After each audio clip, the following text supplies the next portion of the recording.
Jadi beberapa waktu yang lalu Big Mo nyari masalah lagi ya sama Viru Designer, yang dimana Bang Viru ini cuman ngingetin soal larangan promosi vape. Tapi si bro malah double down ngatain Bang Viru nerd. Maksud gua, why does bro never learn? God damn it. I know bad marketing is good marketing, tapi gue yakin ada alasannya lebih deep atau lebih dalam dari perilakunya Big Mo ini. Tentunya gue gak bakal bahas dramanya, tapi lebih ngebahas kenapa Big Mo selalu cari masalah yang akhirnya membuat dia dibenci banyak orang. Namun sebelum masuk ke pembahasan, halo semua, kenalin nama gue Angst. Di sini gue sebagai commoner ingin ngebagiin informasi yang gue dapetin dan juga opini pribadi tentang apa yang sedang terjadi saat ini. Call me the fool. The sun jumps out and he goes in blind. Say he's a madman, that he's lost his mind. The fool and his ways are open their eyes. They say he's a genius in a foolish disguise.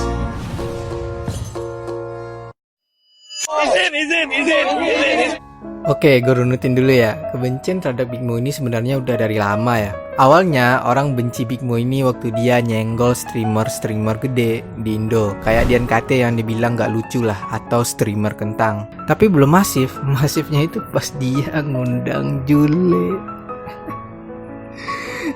This guy, man, his hunger for fame and money is insane. Like, sekelas Deddy Kebuzer aja dan podcaster gede lain gak berani ngundang dia. Lah nih anak, anjir. I have no words, man. Gak sampai di situ aja sih bro, nyari masalah lagi dan lagi. Tapi setelah gue pikir-pikir ya, kok perilaku nih anak mirip-mirip kayak streamer-streamer di luar gitu, terkhususnya streamer-streamer di US ya. Lah, hubungannya sama streamer-streamer luar atau di US itu apa bang? Nah, gue mencari tahu tuh siapa kiblat perkontenan nih anak. Setelah gue research, ternyata tebakan gue bener. Gue ngeliat ada kemiripan dari bagaimana Big Mo berperilaku dan bagaimana konten-kontennya Big Mo berjalan. Pertama, mereka will do anything for the sake of clip farming and entertainment. Bagi yang nggak tahu apa itu clip farming itu ketika lu sengaja bikin momen yang menarik atau ikonik lah di stream lu buat diklip sama para clipper, yang diharapkan klip lu itu ditonton banyak orang atau viral lah. Tujuannya agar lu bisa lebih dikenal oleh khalayak umum, atau bisa juga jadi personal branding lu yang akhirnya membawa banyak duit buat diri lu. Simpelnya begitu. Contohnya kayak streamer-streamer di luar atau di US itu sering rusuh di Walmart dan gak bayar belanjaan mereka. Ada juga yang saling ngancurin barang-barang satu dengan yang lainnya, ngejokes yang gak pada tempatnya, sama sering nyenggol streamer-streamer lain. Intinya ngerusuh lah dan nyari masalah. Namun mostly mereka sadar itu sekedar gimmick karena memang itu culture perkontenan mereka. Bahkan ada beberapa dari mereka terang-terangan promosi judol di streamingnya mereka. Mereka nggak peduli penontonnya masih anak-anak. Dan hal ini sebenarnya juga jadi perdebatan streamer-streamer luar. Contohnya kayak Moist Critical yang nanyain moralitas hal ini.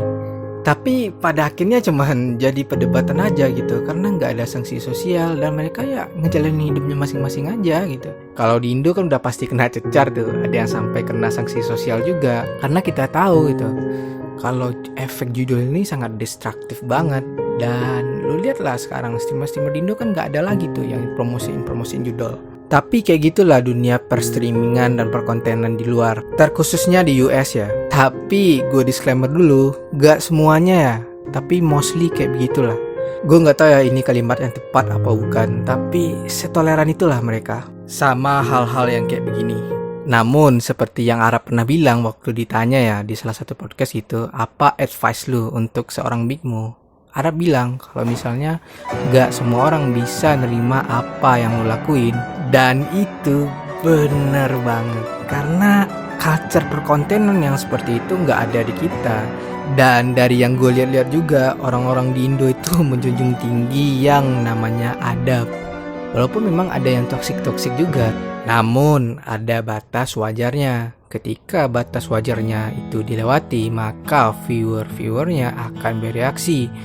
Dan biasanya streamer-streamer atau content creator yang seperti itu akan redup dengan sendirinya.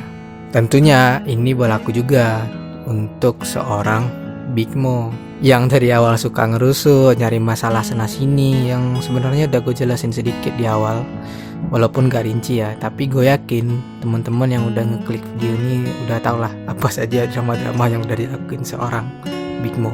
Dan perilaku seperti ini bisa lu lihat juga di temennya Big Mo. Contohnya kayak Rio yang pernah bikin masalah di IKEA, yang dia gak bersihin bekas makanannya setelah dia makan.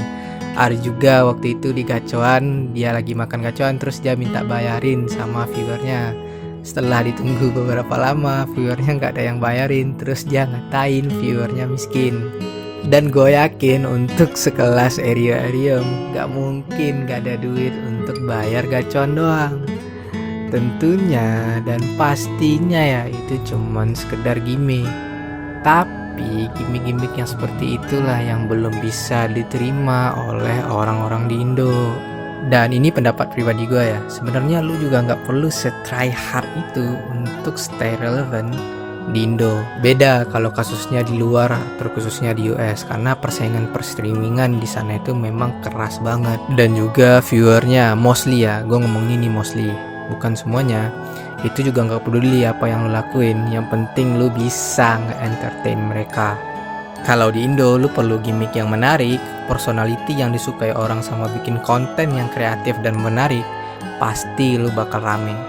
Balik lagi ke Big Mo, walaupun dengan segala kontroversinya dia ya, sebenarnya si bro ini ada potensi jadi streamer gede.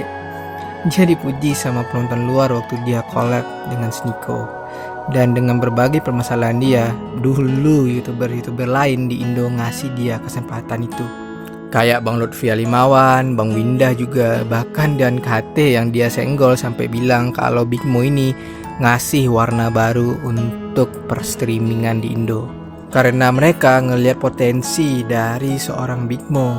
Tapi setiap kesempatan yang dikasih ke dia, he freaking destroyed it.